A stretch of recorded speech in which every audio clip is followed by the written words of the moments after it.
The 5 leading causes of homelessness in the United States are as follows. Number 1, lack of affordable housing. Number 2 is lack of a living wage. Number 3 is domestic violence. And number 4 cause of homelessness is medical bankruptcy. And number 5 is mental illness. Now, drug addiction and alcoholism are not even in the top 5 reasons for homelessness in this country. And also the vast majority of homeless people who drink heavily or who use drugs develop the habit after becoming homeless. They are ignored every second of every day. When I first became homeless, I went through a period of just saying, why do bad things happen to good people, and just, kind of wallowed in pity for a little bit. And then I began looking for work, and I didn't find any permanent job right after I became homeless. People assume you're in Washington, D.C. You've got one of the highest median incomes of any place in the country, right? We are one of the richest cities and one of the richest countries in the world. Certainly it's not happening here. And that's the mentality that people have. The truth of the matter is, it is happening here. It's happening here at a very real and alarming rate, and it's getting worse. D.C. does have about 7,000 homeless people, and there are thousands more that have been housed through the various housing programs. Otherwise, it would be much higher. One of the greatest issues that we have here in D.C. is simply raising the level of awareness that's necessary. The truth of the matter is, in D.C., over 6,000 people are homeless on any given night. That's 1% of the population.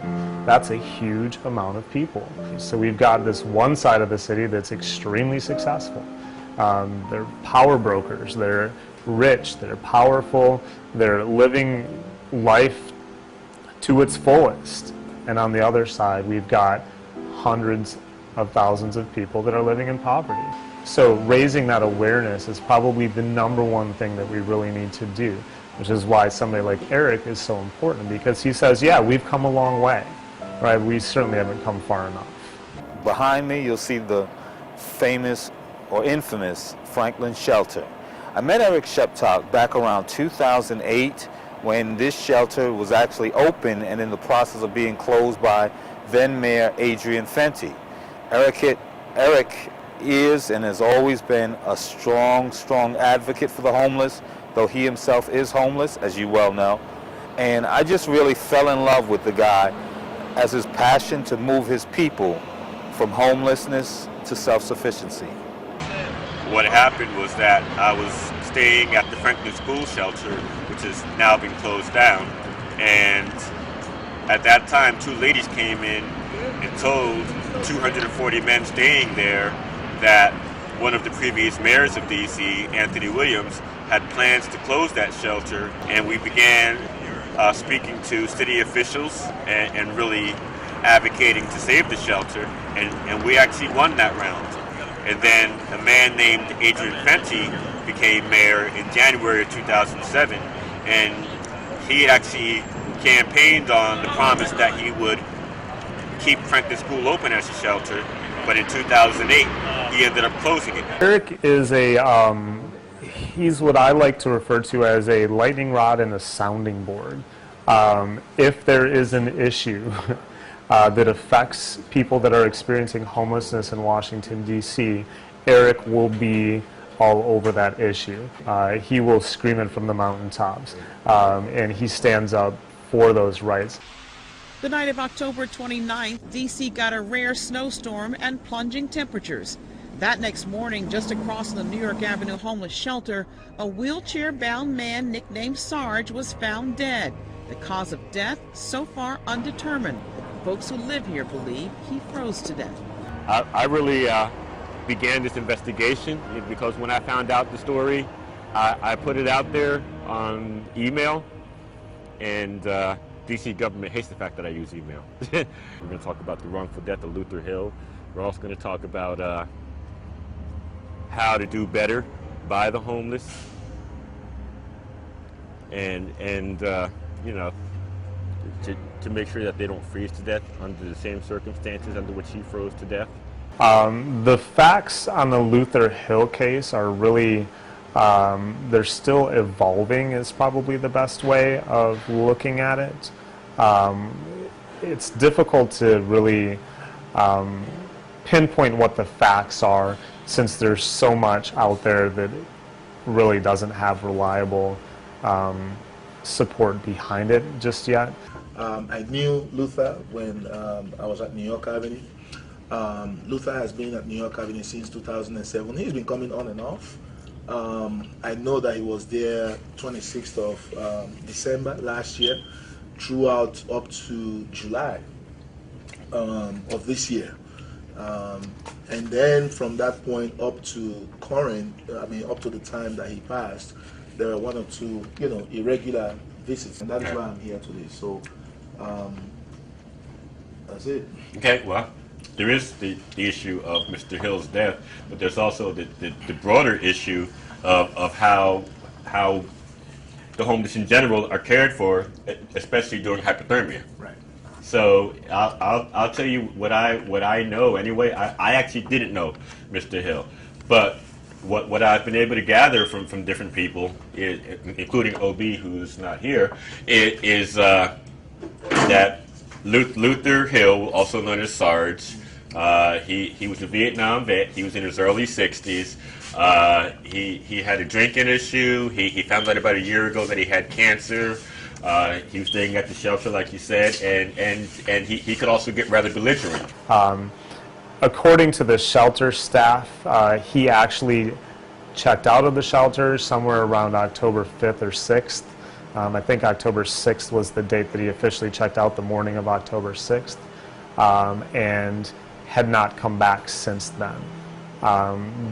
They indicated that there was no discernible reason why he checked out. He simply left and had not come back and attempted to re-enter the facility. So, there's a lot of questionable facts out there. The Luther Hill situation, though I did not know the gentleman, is, as we all feel, a very sorrowful situation. But I'm really proud in the way Eric and his organization SHARK, which stands for Shelter Housing and Respectable Change, is approaching the matter. The district has come up with their own report on the matter, and as we know, that will be as however they desire to tailor that. However, as opposed to fighting that process, Eric has professionally gone about and used that as a platform to find justice for not only that particular matter, but the instance of homelessness in general. So Eric is actually championing some events that are actually solution-based as opposed to just, itch and bitch sessions. The truth of the matter is Eric has taken on a great deal of responsibility. He is shouldering a very large burden. He's, first of all, not doing it alone necessarily. However, he is shouldering a huge burden.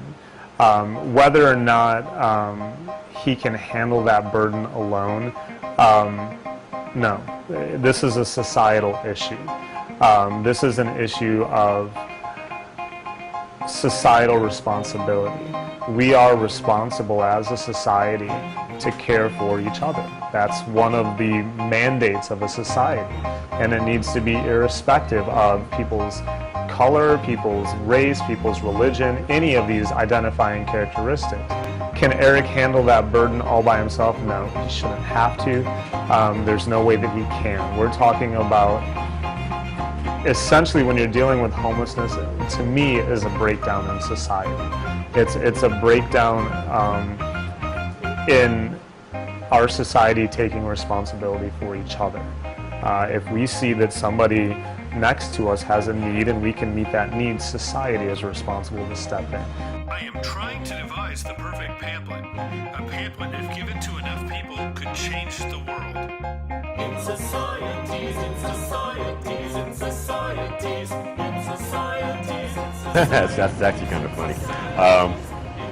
Well, my birthday is on February 15th, and a lady friend took me out for my birthday about a week later.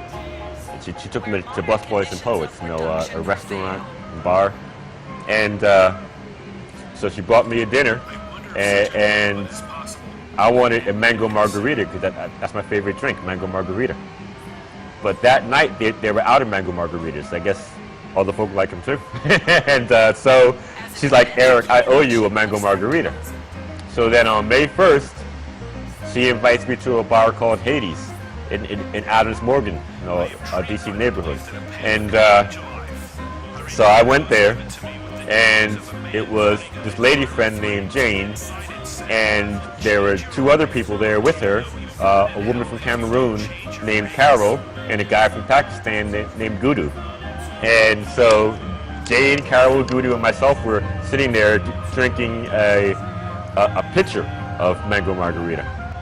And that's the night they killed bin Laden. So a guy came over who we didn't even know, sat at the table next to ours, leaned across the aisle, and had his little radio in his hand, and he says, you know, they just killed bin Laden. And now, Carol and Gudu are really good friends. You know, they're stuck like glue to each other. And so, with bin Laden having been killed in Pakistan, Gudu wasn't real happy about it. But Carol spoke first. And Carol was like, I don't care that they killed bin Laden. I'm not happy about that. And then Gudu was like, the American government is so bad. They go everywhere in the world and bother with everybody in every country. They need to stay out of my country. And so then Carol and Gudu get up and storm out of the bar, out of Hades. And then Jane goes out behind them to calm them down. And then I go up behind her because I'm all by myself. and then Carol reaches into her cigarette pack, pulls one out for herself, and then pulls out another one and says, here, Eric, you want it? And I don't know what made me do it. I had not smoked for 3.5 years, but when she just pulled one out and gave it to me for free, I'm like, okay, yeah. And so I took it, and I smoked alongside of her, and I've been smoking ever since. Thomas Paine in the world today. Even though I want to be Thomas Paine, filled with revolutionary zeal, making pamphlets on a Xerox machine. Surrounded by desolation and fear in the tranquil center of misery.